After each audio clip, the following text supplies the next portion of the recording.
नमस्कार दोस्तों, आकृति अकेडमी यूट्यूब चैनल पर आप सभी का स्वागत है। आज हम लोग यूपी पीईटी के संबंध में जो पिछली क्लास हमारी संविधान के बेसिक कॉन्सेप्ट के आधार पर हुई थी, हम लोग उसी का आगे जो बचा हुआ पोर्शन है बेसिक कॉन्सेप्ट के आधार पर उसको आज कंप्लीट करने की कोशिश करेंगे। और पिछली क्लास में जो आप लोगों की क्वेरी आई उसको कि मतलब बोर्ड पे साफ दिखता नहीं है, कुछ अक्षर छोटे रहते हैं, तो वो समस्या भी लगभग आज कोशिश करेंगे कि आज वो समस्या ना आए बार बार। ठीक है, तो शुरू करते हैं आज की क्लास। तो पिछले दिन तक हम लोगों ने जो जो चीज़ें देखी थी, जिन जिन चीज़ों को हम लोगों ने पढ़ा था, भारत का संविधान हम लोग पढ़ रहे थे और संविधान के जो बेसिक की कॉन्सेप्ट हैं उनको हम लोग करने का प्रयास कर रहे थे। जैसे हम लोगों ने सबसे पहले शुरुआत की थी कि संविधान क्या होता है, तो पहला शब्द हम लिया था संविधान क्या होता है। उसके बाद हम लोगों ने देखा था कि सरकार क्या होती है। सरकार के बाद हम लोगों ने देखा था निर्वाचन और उसके प्रकार देखे थे। निर्वाचन के बाद फिर हम लोगों ने नागरिकता को समझने का प्रयास किया था और नागरिकता के बाद जो हमारा शायद लास्ट टॉपिक था, तो नागरिकता के बाद निर्वाचन हो गया था। उसके बाद जो अन्य मिसलेनियस टाइप का कुछ जो क्लास में हुआ था वो आपको पिछले वीडियो में मिल जाएगा। तो अन्य जो टॉपिक हुआ था, आज जो हम लोगों का काम टॉपिक है उसमें हम लोगों ने डिसाइड किया था कि आज हम लोग मौलिक अधिकार तथा इससे संबंधित कुछ महत्वपूर्ण बिंदु हैं उनको समझने का प्रयास करेंगे। देखो, मुख्य बात ये होती है कि जब हम लोग संविधान पढ़ रहे होते हैं तो बहुत सारे टर्म ऐसे आते हैं जिनका हमें बेसिक आधार पता होना चाहिए।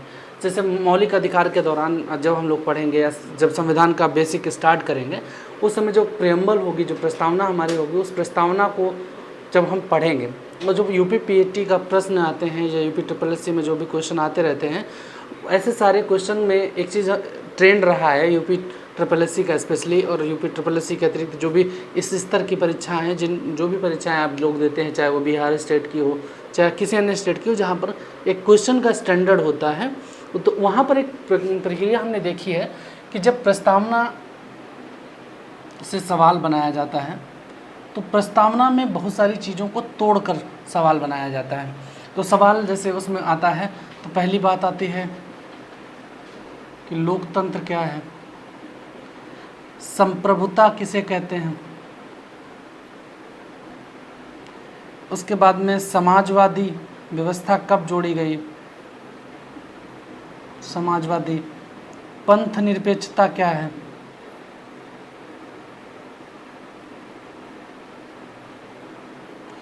उसके बाद हम लोग देखते हैं कि न्याय कितने प्रकार का है और कौन कौन से न्याय संविधान हमें उपलब्ध कराता है। उसके बाद हम लोग देखते हैं कि समानता की चर्चा होती है। समानता के बाद आपको बंधुत्व के बारे में, एकता और अखंडता, एकता और अखंडता जैसे शब्द को जोड़ा गया है। मतलब पूरी प्रस्तावना के दौरान आपको पढ़ना क्या है कि पॉइंट 1 2 3 4 5 6 7 8 8 अलग अलग जो चीज़ें हैं, इन पर आपको फोकस करके पूरी प्रस्तावना को समझना है। इसके बाद जो इसके अतिरिक्त जो है वो नवी चीज़ ये है कि प्रस्तावना से संबंधित कुछ विवाद हैं, कुछ प्रस्तावना से संबंधित न्यायालय के मामले हैं, उन मामलों को भी आपको जानने की ज़रूरत होती है। तो हम लोग जब इस तरह से ब्रेक करके चीज़ों को पढ़ेंगे तो जब चाहे भी जैसा भी सवाल आता है अगर इस तरह की चीज़ों में, तो आपको पूरी तरह से सही समझ में आएगा।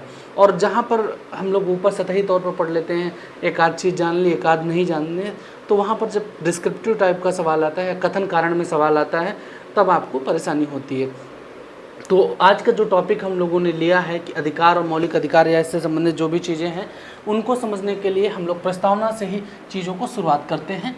और प्रस्तावना को ही आधार हम लोग बना रहे हैं, तो उसके पीछे हमारे 2-3 कारण हैं, बहुत महत्वपूर्ण कारण है कि प्रस्तावना एकमात्र ऐसी पूरे संविधान में व्यवस्था है जहाँ से पूरे संविधान का दर्शन हमको मिलता है। और हम इस क्लास में संविधान के दर्शन की ही बात कर रहे हैं।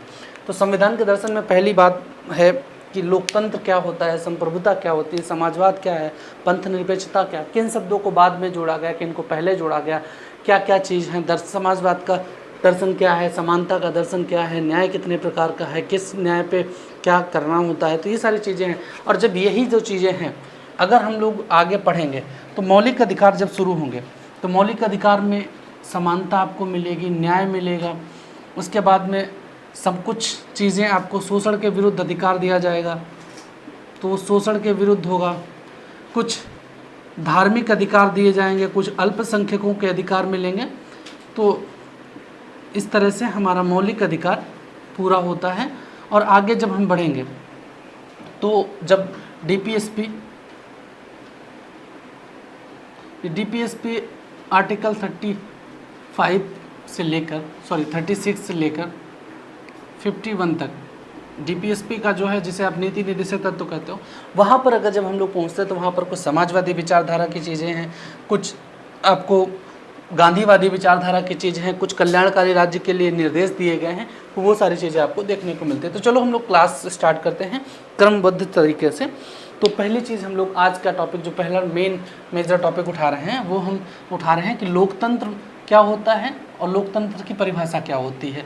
तो एक तो बेसिक कॉन्सेप्ट है लोकतंत्र का जो हम लोगों ने बहुत पहले से सुन रखा है, समझ रखा है। कुछ परिभाषाएं बहुत ज़्यादा प्रचलित हैं, जैसे लोकतंत्र के जनता का शासन, जनता के लिए, जनता के द्वारा। तो इस तरह की परिभाषा हैं, वो भी कभी कभी डायरेक्ट पूछ ली जाती हैं कि किसने क्या दिया। तो एक अब्राहम लिंकन की परिभाषा ये भी सबसे ज़्यादा प्रचलित रहती है कि जनता का शासन जनता के द्वारा, जनता के लोगों के द्वारा है। तो लोकतंत्र जो है वो हमारे संविधान में किस तरह से शुरू होता है। तो संविधान का जो पहला ही शब्द है, प्रस्तावना का जो पहला शब्द है, उसमें एक शब्द लिख के आता है, हम भारत के लोग। मतलब पूरी पावर कहाँ स्थापित है? हम भारत के लोगों में। तो हम भारत के लोगों में जो पूरी पावर स्थापित है, यहीं से लोकतंत्र की नींव पड़ती है। अब लोकतंत्र का मतलब क्या होता है? बेसिक कॉन्सेप्ट है लोकतंत्र का क्या मतलब होता है, किस परिस्थिति में हम लोकतंत्र मानते हैं। और आजकल मीडिया में, सोशल मीडिया पर बहुत सारी जगह या बहुत सारे राजनीतिक संसारों में हमने देखा है कि लोग लोकतंत्र बचाओ रैली कर रहे हैं। इस तरह की जो चीज़ें हो रही हैं उसमें लोकतंत्र को क्या होता है, लोकतंत्र किन किन मापदंडों पर लोकतंत्र माना जाएगा, किन मापदंडों पर लोकतंत्र नहीं माना जाएगा, इन सारी चीज़ों पर।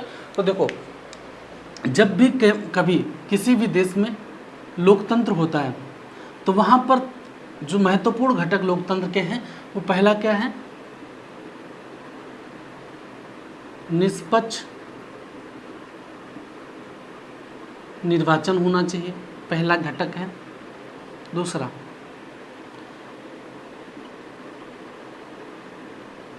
निष्पक्ष न्यायपालिका होनी चाहिए। उसके बाद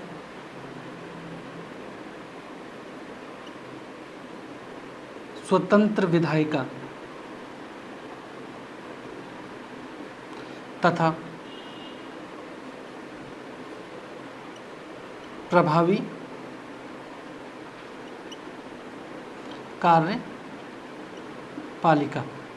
कार्यपालिका होनी चाहिए। तो मुख्यतः जो चीज़ें हमने देखी हैं लोकतंत्र में, जो लोकतंत्र की परिभाषा के अंतर्गत चीज़ें आती हैं कि जो निर्वाचन होना चाहिए उस पर किसी भी तरह का लोभ लालच, किसी भी तरह का कोई भय ना होना चाहिए। लोगों को निर्वाचन के दौरान देश के समस्त नागरिकों के लिए समान प्रावधान होना चाहिए। कैसा? समान प्रावधान होना चाहिए। न्यायपालिका का मतलब है सभी नागरिकों को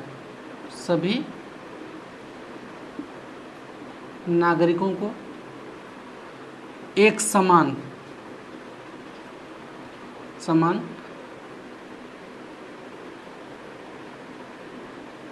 परिस्थिति में समान तथा सुगम न्याय उपलब्ध हो। क्या, कैसा? एक समान, सभी नागरिकों को एक समान परिस्थिति में समान तथा सुगम न्याय उपलब्ध हो। मतलब ऐसा भी नहीं है कि किसी व्यक्ति के दबाव में आकर न्यायपालिका काम कर रही है या किसी व्यक्तिगत मामले को लेकर न्यायपालिका का धारणा बदल रही है। ऐसी परिस्थिति अगर उपलब्ध है तब हम कहेंगे कि लोकतंत्र वहाँ पर क्षीण है या लोकतंत्र की स्थिति मजबूत नहीं है। लेकिन अगर ऐसी स्थिति एक समान नागरिक, चाहे वो किसी भी पद पर हो, किसी भी स्थिति में हो, अगर एक समान परिस्थिति हो और एक समान और सबके लिए सही न्याय उपलब्ध है तो वहाँ पर लोकतंत्र की चीज़ें मजबूत हैं। अब उसके बाद आते हैं तो स्वतंत्र विधायिका का मतलब क्या है? विधायिका का मतलब होता है जहाँ पर विधि बनाई जाती है। क्या होता है? जहाँ पर क्या होता है? विधि निर्माण होता है। अब यहाँ पर स्वतंत्र का मतलब है कि किसी भी देश या सरकार के प्रभाव से अलग या दबाव में न आकर अगर विधि निर्माण हो रहा है तो उसे कहेंगे स्वतंत्र विधायिका। भारत की जो विधायिका है वो संसदीय व्यवस्था है। हमारे यहाँ राज्यों में राज्य विधानसभा हैं, राज्य विधान परिषद हैं जो राज्य के लिए विधि निर्माण करते हैं, तथा भारत की जो लोकतंत्र में जो संसदीय व्यवस्था है जिसमें लोकसभा, राज्यसभा और राष्ट्रपति, इस संसद के तीन अलग अलग महत्वपूर्ण अंग हैं जिसमें राष्ट्रपति अंतिम तौर पर विधि को आदेश देता है और अंतिम से हस्ताक्षर के बाद विधि पूर्ण मानी जाती है। इस पूरी प्रक्रिया के माध्यम से अगर विधायिका अपना कार्य कर रही है तो इसमें कहीं पर भी कोई समस्या नहीं है। अब लास्ट में जो है प्रभावी कार्यपालिका, पूरी व्यवस्था जो है लोकतंत्र की इस पर निर्भर करती है कि कार्यपालिका का प्रभावशीलता कितनी है। कार्यपालिका का मतलब है कि जो भी विधायिका विधि बनाती है, कौन? विधायिका जो भी विधि बनाती है उसको लागू करना या उसको प्रभावी तौर पर लोगों तक पहुंचाना, ये किसकी जिम्मेदारी है? कार्यपालिका की। देखो यहाँ पर जो न्यायपालिका है, न्यायपालिका का काम अलग है, विधायिका का काम अलग है और कार्यपालिका का काम अलग है। भारत के जो संविधान में जो प्रावधान किए गए उनमें अलग अलग जगह पर आपको अलग अलग व्यवस्था मिलेगी। स्वतंत्र न्यायपालिका है कि न्यायपालिका अपने तरीके से, अपने सिस्टम से, अपने विधि से कार्य करेगी, विधायिका अपने विधि से विधि बनाएगी और कार्यपालिका को उसे विधायिका द्वारा बनाए गए नियमों से, विधायिका द्वारा बनाए गए विधि के प्रक्रिया से उसको लागू करना होता है। तो विधायिका जो होती है, जो भी विधि बनाती है उसे कार्यपालिका प्रभावी ढंग से लागू कराती है। मतलब कार्यपालिका को आप एक तरीके से मशीनरी मान सकते हो। ये एक तरीके की मशीनरी है सरकार की जिसके माध्यम से सारी विधियां, जो भी संसद विधि बनाता है उनको लागू किया जाता है। यदि कहीं पर कोई उल्लंघन करता है तो उसको अभियोजन तक पहुंचाना। अभियोजन का मतलब है यदि मान लो किसी ने किसी कानून, विधायक संसद द्वारा बनाया गया कोई कानून है और उसको संसद ने लागू किया। एक छोटे से यहाँ पर उदाहरण लेके हम लोग चलते हैं। कोविड-19 के दौरान संसद ने एक विधि बनाई कि सभी लोगों को कम से कम 1 मीटर की दूरी तथा मास्क लगाना, ये पब्लिक प्लेस पर, और ये हमेशा किसी भी स्थिति में जब तक आप अकेले अपने घर पर नहीं पहुंच जाते तब तक मास्क अनिवार्य है ओपन जगह पर। और अब इस व्यवस्था को लागू करने की जिम्मेदारी किस पर आई? कार्यपालिका पर। अब कार्यपालिका पर जब ये व्यवस्था आई, जब इस तरह की बातें आई तो तो कार्यपालिका ने इसको प्रभावी तौर पर लागू किया। लेकिन कोई व्यक्ति विशेष या कोई ऐसी व्यवस्था बनाने के बावजूद कोई संस्था या कोई व्यक्ति विशेष इसकी अवहेलना करता है, तो उस पर अभियोजन की कार्यवाही करना किसकी जिम्मेदारी है? वो है कार्यपालिका की। अगर कार्यपालिका ने अभियोजन की प्रक्रिया शुरू की है तो वो किस तक जाएगी? वो कहाँ जाएगी? वो फिर जाती है न्यायपालिका के पास। न्यायपालिका उससे संबंधित जो भी विधान है, जो भी विधायिका ने विधि बनाई है, उस विधि के द्वारा जो भी दंड प्रावधान दिया गया है, मान लो इसकी जो शास्ति है या दंड है 500 रुपये रखा गया, तो ये 500 रुपये की जो शास्ति है ये लगाने की पावर किसको है? न्यायपालिका को। अगर न्यायपालिका ने इसको पावर ऑफ अटॉर्नी कहें या एक तरह से पावर को इनको कार्यपालिका के लोगों को दे रखा है, तो ये भी लगा सकते हैं। कुल मिला के भारत के संविधान में जो व्यवस्था की गई है, तो लोकतंत्र का मतलब है कि स्वतंत्र निष्पक्ष न्यायपालिका, प्रभावी कार्यपालिका तथा स्वतंत्र विधायिका, यदि तीनों अपने अपने दायरे में रहकर कार्य कर रहे हैं तो हम ये मानकर चलते हैं कि यहाँ पर लोकतंत्र लागू है। तो भारत की ऐसी व्यवस्था में ये सारी चीज़ें साफ साफ दिखती हैं, तो यहाँ पर लोकतंत्र की व्यवस्था है। अब हम जो दूसरा पॉइंट है, तो लोकतंत्र उम्मीद करता हूँ समझ में आया होगा। अब जो अगला पॉइंट है संप्रभुता, तो संप्रभुता किसे कहते हैं? बस लोकतंत्र की चीज़ें क्लियर होने के बाद अब दुनिया में कहाँ कहाँ लोकतंत्र है, कहाँ कहाँ नहीं है, तो जिन जिन देशों में लोकतंत्र नहीं है, अगर उनकी आप कमेंट बॉक्स में कमेंट करेंगे तो हम देखेंगे कि आप लोग क्या ऑप्शन देते हैं। लेकिन जहाँ तक हम अपने आंसर की बात है, तो अगले वीडियो में आपको बताएंगे किन देशों में व्यक्तिगत तौर पर आपको प्रत्यक्ष लोकतंत्र देखने को मिलेगा, किन देशों में आपको अप्रत्यक्ष लोकतंत्र देखने को मिलेगा, कहाँ पर तानाशाही की व्यवस्था है, कहाँ पर लोकतंत्र के साथ साथ राजशाही व्यवस्था है। मतलब एक तरफ लोकतंत्र की पूरी व्यवस्था लगाई है, बावजूद उसके उन्होंने राजशाही को अभी तक बनाए रखा है। तो अगला जो हम लोग बिंदु उठाते हैं वो है हमारा संप्रभुता।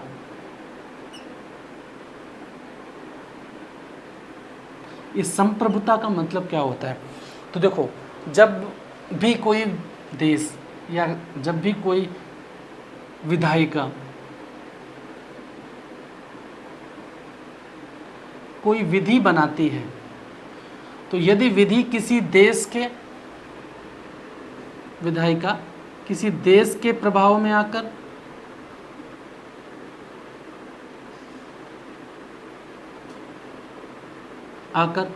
यदि विधि बना रही है या उसकी विधि में किसी देश का हस्तक्षेप है, किसी देश का हस्तक्षेप है, तो ऐसे देश को संप्रभु राष्ट्र कहना ठीक नहीं है, या ऐसे देश की संप्रभुता संबंधित देश जो वहाँ पर इंटरफेयर कर रहा है उसके हित में है। अब संप्रभुता का मतलब यहाँ पर यह है कि जिस भी देश में अब संप्रभु राष्ट्र किसे कहेंगे? तो अगर संप्रभु राष्ट्र की बात कहें तो संप्रभु राष्ट्र पहली बात तो अपनी विधि बनाने के लिए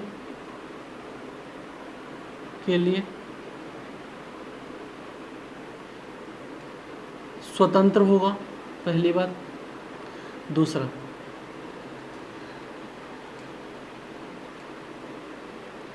विदेशों के साथ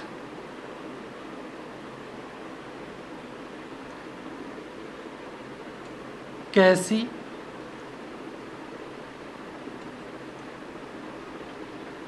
राजनीतिक व्यवस्था रखनी है, या ये कहें संबंध रखने हैं, संबंध रखने हैं, तो उसका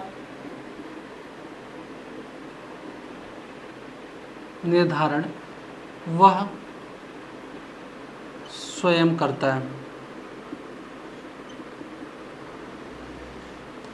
ऐसी व्यवस्था को हम लोग संप्रभु राष्ट्र कहते हैं। तो भारत के उद्देशिका में जो सबसे महत्वपूर्ण बात रखी गई है कि हम भारत को लोकतांत्रिक गणराज्य बनाने के लिए तथा इसकी संप्रभुता को सुरक्षित करने के लिए, भारत को संप्रभु राष्ट्र बनाने के लिए भी संकल्प रखते हैं।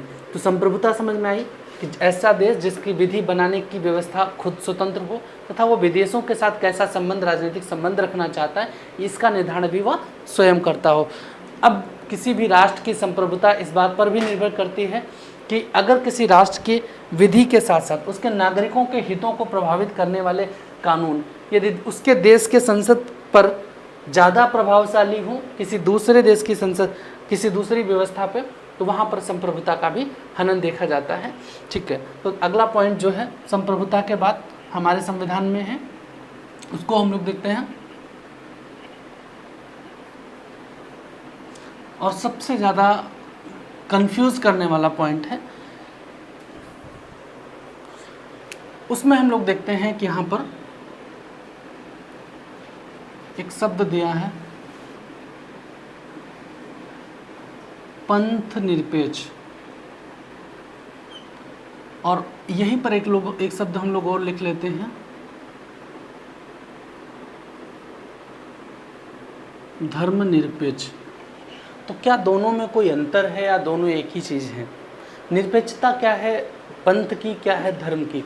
तो भारतीय व्यवस्था में, पूरे भारत के संविधान में जब बनाया गया, जब लागू किया गया, या भारत की अगर पूरी पृष्ठभूमि समझें हम लोग, भारत की पृष्ठभूमि अगर समझने के लिए एक बात देखें तो भारत में जो मुख्य धर्म है, जो भारत की सबसे बहुसंख्यक संख्या द्वारा माना जाने वाला धर्म है, तो वो धर्म है सनातन या हिंदू। इसके बाद दूसरा सबसे बड़ा धर्म जो है भारत के अंदर संख्या के आधार पर, वो है आपका मुस्लिम या इस्लाम। उसके बाद भारत में बहुत बड़ी संख्या बौद्धों की है, फिर जैन हैं, सिख हैं, पारसी हैं, कुछ मात्रा में यहूदी हैं। उसके बाद ईसाई हैं। ईसाई के साथ साथ बहुत सारे जनजातीय संप्रदाय हैं।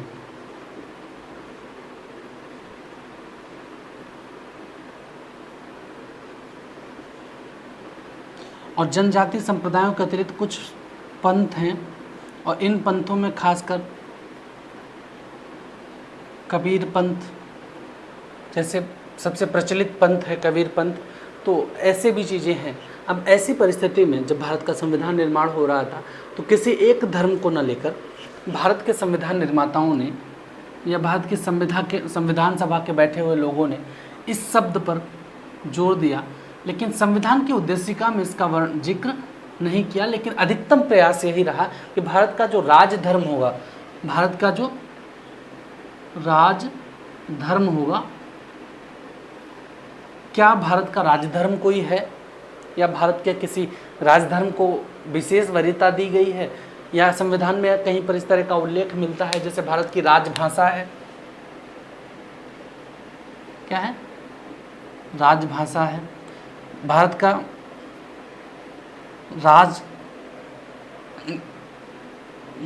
एक सेकेंड, भारत का राष्ट्रगान है,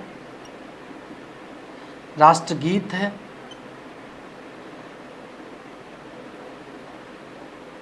राष्ट्रीय चिन्ह है। ऐसी जो चीज़ें हैं, क्या भारत के संविधान में कहीं पर भी राजधर्म की जिक्र की गई है? तो नहीं। भारत के संविधान में कहीं पर भी किसी भी धर्म को व्यक्तिगत तौर पर राज्य द्वारा अपनाया जाना, ये संविधान के किसी भी पंथ, किसी भी पेज पर, किसी भी आर्टिकल के अंतर्गत नहीं। लेकिन क्या भारत को धर्मनिरपेक्ष या पंथ निरपेक्ष बनाने में इस बात पर जोर दिया गया है कि भारत के संविधान में किसी भी धर्म को, चाहे वो सनातन धर्म हो, इस्लाम धर्म हो, बौद्ध हो, जैन हो, सिख हो, पारसी हो, यहूदी हो, ईसाई हो, जनजातीय समुदाय हो, पंथ हो, जो भी हो, इनमें से किसी के साथ कोई भेदभाव करने का संविधान में प्रावधान है? नहीं। इस तरह की चीज़ें कहीं पर भी आपको पूरे संविधान में नहीं मिलेंगी। तो मिलेगा क्या? भारत के संविधान में, भारत के संविधान के निर्माताओं ने स्पष्ट व्यवस्था की कि भारत में जो भी होगा उसको उन्होंने बाकायदा मौलिक अधिकार के अंतर्गत अनुच्छेद 25, 26, 27 और 28 इन 4 में व्यक्तिगत परिभाषित कर दिया है। 29 और 30 ये अल्पसंख्यक विशेषकों के लिए है। ये अल्पसंख्यक के लिए है और अल्पसंख्यकों की परिभाषा दी गई है कि कुल आबादी का यदि 1% है, 1% से कम है, या इनकी आबादी बहुत ज़्यादा नहीं है, मतलब 1% से भी कम है या 2% के करीब है, तो ऐसे सभी समुदाय या तो संख्या के आधार पर कहीं पर भी जिक्र नहीं है। अल्पसंख्यकों की 2 ही आधार हैं, एक तो इनकी भाषा अल्पसंख्यक होनी चाहिए, दूसरा इनकी संस्कृति अल्पसंख्यक होनी चाहिए। मतलब कुल जनसंख्या में जो इनकी भाषा है वो कैसी होनी चाहिए, अल्पसंख्यक होनी चाहिए। मतलब जो ओवरऑल इंडिया में जो जनसंख्या है वो 100% है। अगर किसी एक भाषा को 1% 1 या 2% ही लोग बोलते हैं तो उस भाषा को अल्पसंख्यक भाषा कहा जाएगा। और इस भाषा के अंतर्गत अगर किसी धर्म विशेष से यह भाषा जुड़ती है तो वह धर्म भी अल्पसंख्यक माना जाएगा। ठीक है, कोई संस्कृति विशेष है, उस संस्कृति को अगर 1% से या 2% के लोग मानते हैं तो उस संस्कृति विशेष को भी अल्पसंख्यक का दर्जा प्रदान किया गया है। तो भारत में जो अल्पसंख्यक बहुल जो धर्म है उनको अनुच्छेद 29-30 में विशेष व्यवस्था की गई है। उस विशेष व्यवस्था के अंतर्गत कई बार विवाद होता है कि मतलब भारत का जब पंथ निरपेक्ष राज्य है तो किसी भी यहाँ पर जो व्यवस्था की गई है कि यहाँ पर किसी से कर लेना, कर इसका प्रबंधन करना, किसी को मजबूर करना, धर्म के नाम पर किसी से विशेष कर मजबूर करके कर नहीं लिया जा सकता, प्रबंधन करने का जो अधिकार है वो इन लोगों में से सीमित किया जाएगा। तो विस्तृत नियम बनाए गए कि आप किसी को जबरिया पैसा नहीं वसूल सकते, किसी से जबरिया किसी धर्म को मानने या न मानने के लिए दबाव दे सकते हैं। कोई स्वेच्छा से कुछ भी दान कर सकता है, लेकिन किसी को जब उस दबाव देकर किसी भी तरह का कोई कर या चंदा या कोई धार्मिक प्रतिष्ठान या संस्था स्थापित करने के लिए कुछ भी व्यवस्था ऐसा नहीं कर सकता। लेकिन और यहाँ पर एक और बात कही गई है कि इनकी वृद्धि के लिए राज्य द्वारा अवसर दिया जाएगा, परंतु किसी भी संस्था में जहाँ पर राज्य का पैसा लगा है, जिसको राज्य के पैसे से तैयार किया गया है या राज्य के सहयोग से चलाया जा रहा है, वहाँ पर कोई धार्मिक शिक्षा उपलब्ध नहीं कराई जाएगी। तो ये व्यवस्था की गई है बहुसंख्यकों के लिए। परंतु अल्पसंख्यक के लिए यहाँ पर एक व्यवस्था की गई है कि अल्पसंख्यक समुदाय के जितने भी लोग हैं, जितने भी वर्ग हैं, इनको राज्य द्वारा विशेष अनुदान दिए जाएंगे तथा इनके वृद्धि और विकास के लिए आपको इनके वृद्धि और विकास के लिए संस्था स्थापित करने में राज्य सहयोग करेगा। यहाँ पर ये इनके लिए व्यक्तिगत अपवाद है। तो ये पंथ निरपेक्षता का मतलब भारत के संविधान में सिर्फ इतना है कि सब भारत के संविधान के अंतर्गत सभी धर्मों के साथ समानता का व्यवहार है। लेकिन अगर कोई धर्म भाषाई आधार पर या सांस्कृतिक आधार पर अल्पसंख्यक है तो राज्य उसकी मदद करेगा। अब यहाँ पर यही इसी सर्कमस्टांसेस में एक चीज़ और आप यहाँ पर समझते चलिए कि चाहे वो धर्म अगर भाषाई आधार पर अल्पसंख्यक है तब भी उसकी मदद होगी, और अगर कोई व्यक्ति है यानी नागरिक है, ऐसा नहीं कि सिर्फ धर्म के लिए व्यवस्था कर दी गई है, नागरिक है, अगर नागरिक पिछड़ा है, और पिछड़ा भी किस आधार पर है, सामाजिक पृष्ठभूमि के आधार पर, या उसका आर्थिक बैकग्राउंड बहुत ज़्यादा वीक है लेकिन उसके पीछे सामाजिक कारण उत्तरदायी होना चाहिए। किसी वर्ग विशेष समुदाय का आर्थिक रूप से बहुत कमज़ोर है, लेकिन उसके पीछे सामाजिक कारण अगर पीछे से उत्तरदायी चले आ रहे हैं तो उसको पिछड़ा वर्ग माना गया, और इसके लिए भी राज्य विशेष व्यवस्था करेगा। तो ये सारी चीज़ें जो है भारत के संविधान में पंथ निरपेक्षता के संबंध में हम लोगों को जानने को मिलती है कि किसी भी धर्म के साथ भारत में किसी भी व्यवस्था के अंतर्गत, किसी भी संविधान के किसी भी आर्टिकल के अंतर्गत कोई भी ऐसी व्यवस्था नहीं की गई जिसके अंतर्गत आपको इस तरह की चीज़ें देखने को मिले कि धर्म विशेष को राज्य का राजधर्म माना गया। लेकिन राज्य सभी धर्मों के साथ समान व्यवहार करेगा, फिर वो जैन के साथ हो, चाहे वो इस्लाम के साथ हो, चाहे वो पारसी के साथ हो, सभी धर्मों के साथ समान व्यवस्था का प्रावधान किया गया है। पंथ निरपेक्षता के बाद जो हम लोग अगली चीज़ समझने की कोशिश करेंगे वो है समाजवादी व्यवस्था। तो पंथ निरपेक्षता मूल संविधान में के उद्देशिका में नहीं थी, इसे बाद में 42वें संविधान संशोधन 1976 द्वारा जोड़ा गया, और जोड़ने के पीछे उद्देश्य ये था कि स्पष्ट किया जाए, संसद की विधि में ये चीज़ स्पष्ट कर दी जाए कि भारत में पंथ निरपेक्ष राज्य की व्यवस्था भी है। हालांकि कुछ चीज़ें पहले से जो आर्टिकल 25 से लेकर 30 तक की व्यवस्था थी उसमें पंथ निरपेक्षता को स्पष्ट तौर पर नहीं, लेकिन हाँ सारी चीज़ें इंडिकेट कर दी गई थी कि इस तरह की चीज़ें संवैधानिक व्यवस्था में होंगी। अगली बात जो है भारत के संविधान में वो समाजवाद है।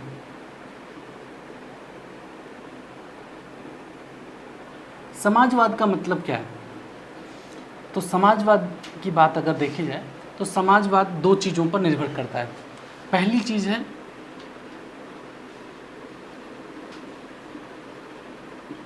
उत्पादन, दूसरी उसकी मांग, और तीसरा उसकी पूर्ति। समाजवाद ये कहता है कि उत्पादन के जो साधन हैं, इसमें जो साधन है और इसका जो प्रबंधन है वो कौन करेगा? वो करेगा राज्य। कौन करेगा? राज्य। तथा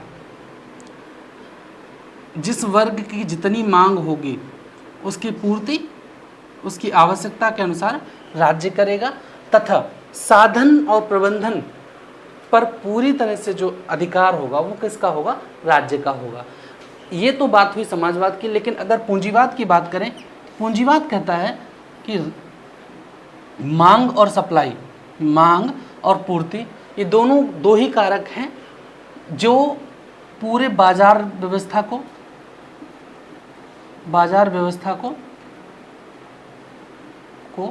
तय करते हैं। क्या करते हैं?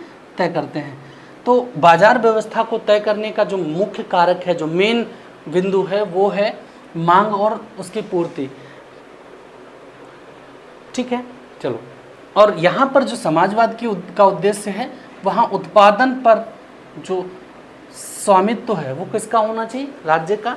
तथा लाभांश पर, या इसको ऐसे मान सकते हो, उत्पादन का स्वामित्व जो है वो राज्य के पास है, परंतु लाभांश जो है, परंतु इसका जो लाभांश है वो सभी के लिए समान वितरित हो। तो उसका वितरण, लाभांश वितरण कैसा होना चाहिए? वो समान होना चाहिए। क्या भारत में इस तरह की व्यवस्था है? ये पूर्ण रूप से समाजवाद है। इस तरह की चीज़ें आपको देखने को मिलती है। लेकिन भारतीय व्यवस्था में ये बात कही गई है कि यहाँ राज्य जो है, राज्य नियामक की भूमिका निभाएगा। यहाँ राज्य नियामक की भूमिका निभाएगा तथा मांग और आपूर्ति, मांग और आपूर्ति बाजार के साथ कौन तय करेगा? राज्य भी उस पर नियंत्रण रखेगा। तो समाजवाद की जो व्यवस्था थी, इसका मतलब ये हुआ, इसे ऐसे समझो, ये तकनीकी तौर पर है, इसको हम लोग सरल भाषा में समझें तो सरकार प्लस निजी क्षेत्र दोनों मिलकर, सरकार तथा निजी क्षेत्र दोनों मिलकर क्या करेंगे? उत्पादन करेंगे। ये दोनों मिलकर उत्पादन कर रहे हैं तथा मांग और इसकी आपूर्ति किस पर छोड़ दी गई है? ये उपभोक्ता पर छोड़ दी गई है, कंज्यूमर पर छोड़ दी गई है कि कंज्यूमर जिसकी मांग करेगा आपूर्ति उसकी की जाएगी। अब यहाँ पर अगर उदाहरण से हम लोग समझने की कोशिश करें कैसे हम इस पूरे ग्राफ को समझेंगे, तो इस ग्राफ को समझने के लिए आप ऐसे मान लो, एक छोटा सा उदाहरण लेते हैं टेलीकॉम का। टेलीकॉम कंपनियां हैं, एक कंपनी है जिसको आप BSNL, दूसरी कंपनी है जिसको आप एयरटेल कह सकते हैं, और तीसरी कंपनी जो है हमारी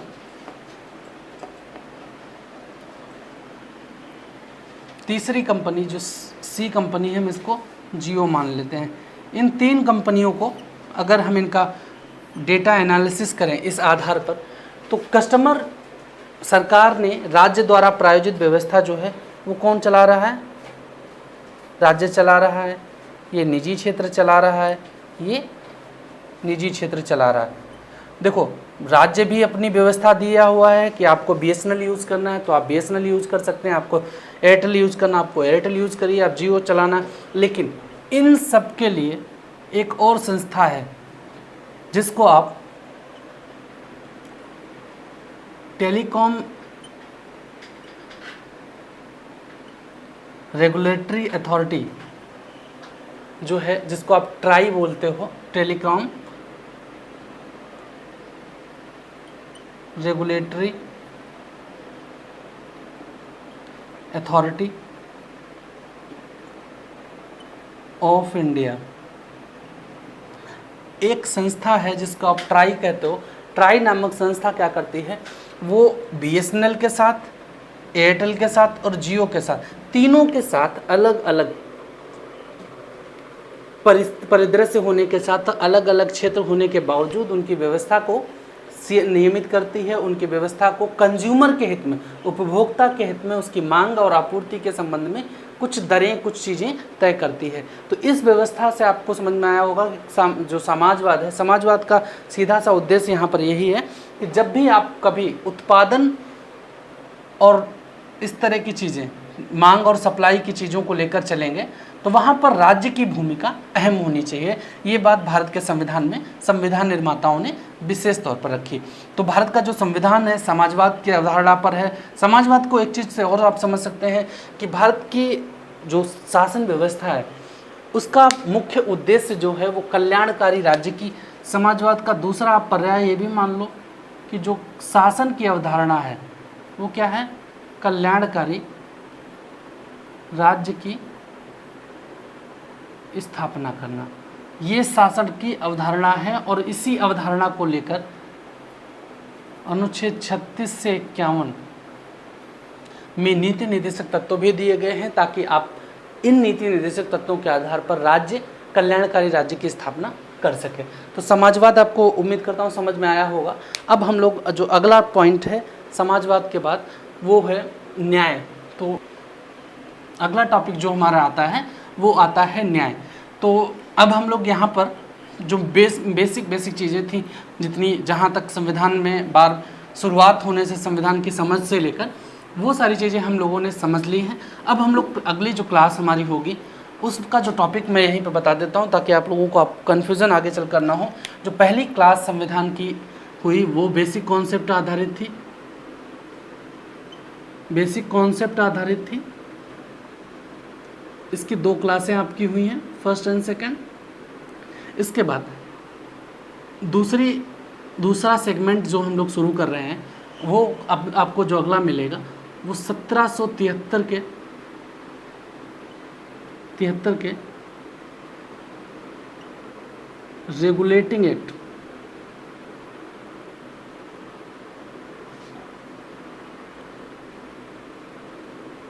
के साथ शुरू होगी और 1947 के इंडिया फ्रीडम एक्ट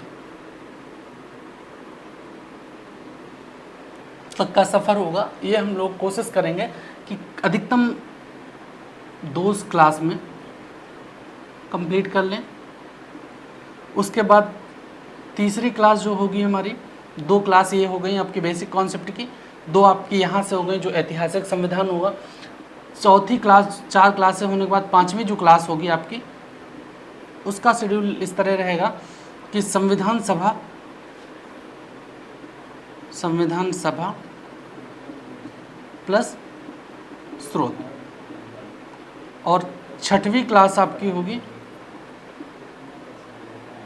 उद्देशिका की, और उसके बाद फिर राज्य, संघ, राज्य और उसके जो प्रक्रियात्मक पूरी व्यवस्था शुरू होगी। ठीक है, तो आप लोगों का जो रेगुलर क्लास है वो रेगुलर चलती रहेगी। आप लोगों से एक रिक्वेस्ट है कि हम लोग जो जितनी भी हमसे बेस्ट हो सकता है हम आपको कंटेंट उपलब्ध कराने की कोशिश कर रहे हैं, लेकिन आप लोग इस वीडियो को, हमारे चैनल को बूस्ट करने में हमारी हेल्प कीजिए। ठीक है, धन्यवाद।